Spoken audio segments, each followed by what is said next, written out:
This article comes to us from Iron Magazine, written by Tom Venuto, dated May 21st, 2011, and the title is Why Intuitive Eating Fails and How to Make It Work. Why counting calories, tracking, and meal planning works. Research and real-world experience both prove that creating menus, counting calories, and keeping a food journal are effective tools for nutrition awareness, education, motivation, accountability, and increased fat loss results. If you use self-monitoring techniques of all kinds, including tracking your food intake, you have better success at long-term maintenance too. So why is there so much resistance to meal planning, and why do so many gurus tell you implicitly not to count calories?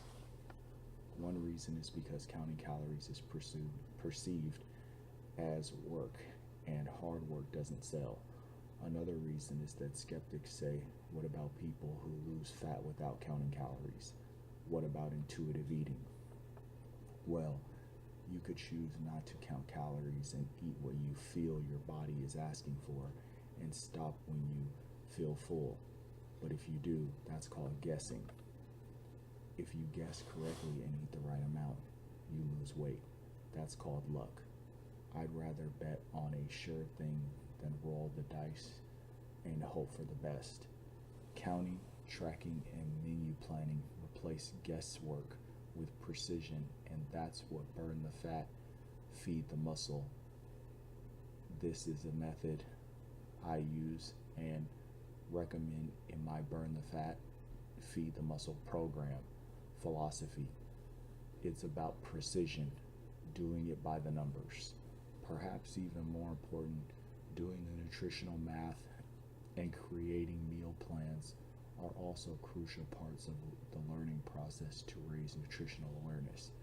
There is only one way to truly understand food and how it affects your body.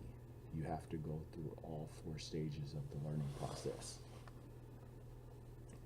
The 4 stages of learning. Stage 1, unconscious incompetence. You are eating the wrong foods in the wrong amounts, and you are not even aware of it. You don't know what you're doing, and you don't know what you're doing.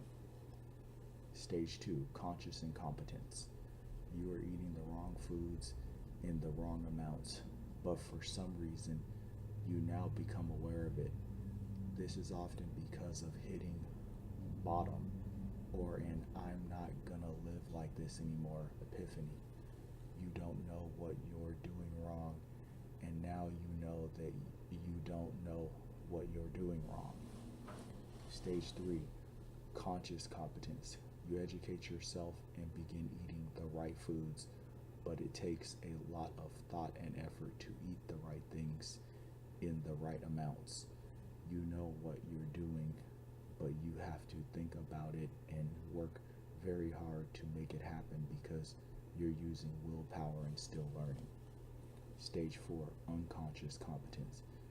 You've made the conscious effort to eat the right foods in the right amounts, and you've counted calories and kept a nutritional journal for long enough and with enough repetition that these behaviors become habits and a part of your lifestyle. You know what you're doing, and you do it easily and automatically without having to think about it. So you see, it's not that I'm attacking intuitive eating. To the contrary, I think the concept has merit. If we listen to our body's true signals, I believe that our appetite, our active, and our body weight would properly regulate themselves. The problem is, in our Western, technologically advanced culture with a sedentary lifestyle, social pressure, and few cues tempting us to at every turn, our intuitive bodily wisdom constantly gets short-circuited. In our modern society, being able to eat by instinct and successfully guesstimating your nutrition or trust your feelings of hunger and satiety are not things that come naturally or easily for most people.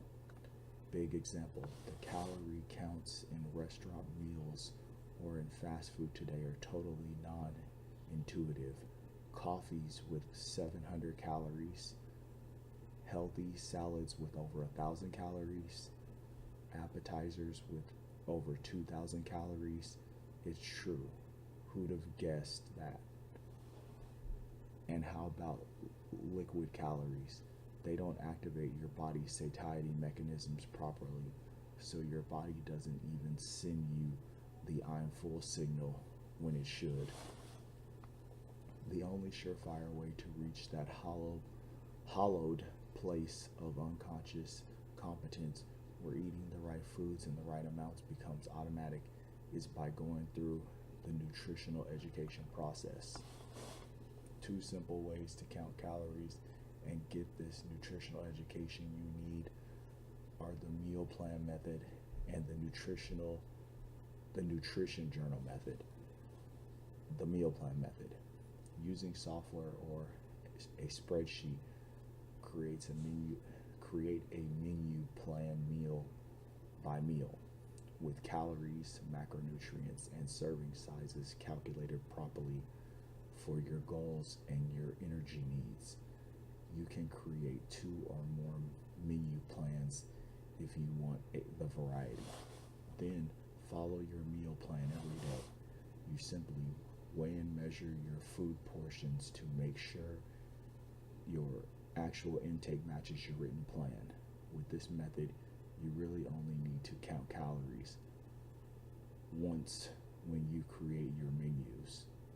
This is a method I use and recommend in my Burn the Fat, Feed the Muscle program. This is a method I use and recommend in my Burn the Fat, Feed the Muscle program.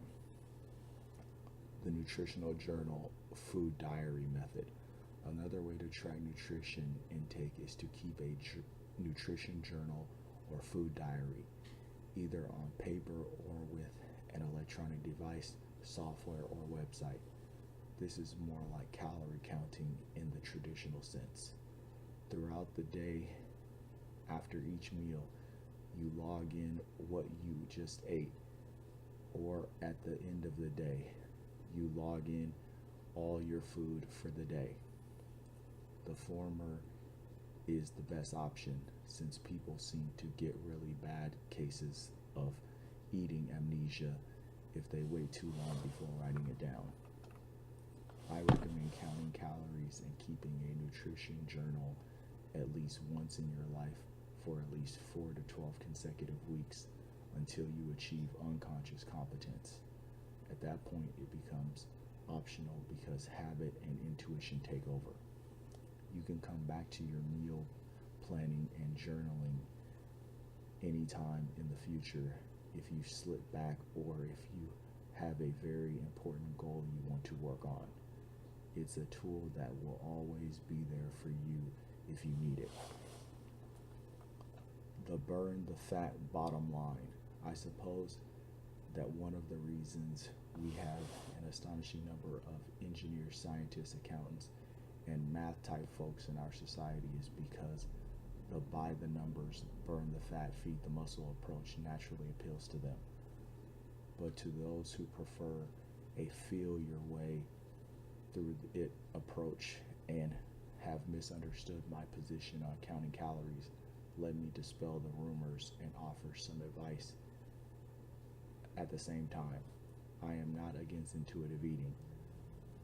If by intuitive eating we mean pursuing unconscious competence and eventually achieving it. The great irony is intuitive eating does not come intuitively. It is learned through a very deliberate step-by-step education process. I believe that it's an error to make someone to take someone from square one with zero nutritional education and try to show them how to trust their bodily signals and eat intuitively as their only strategy. In our obsogenic environment today, that is what got many people into trouble with food in the first place. Train hard and expect success.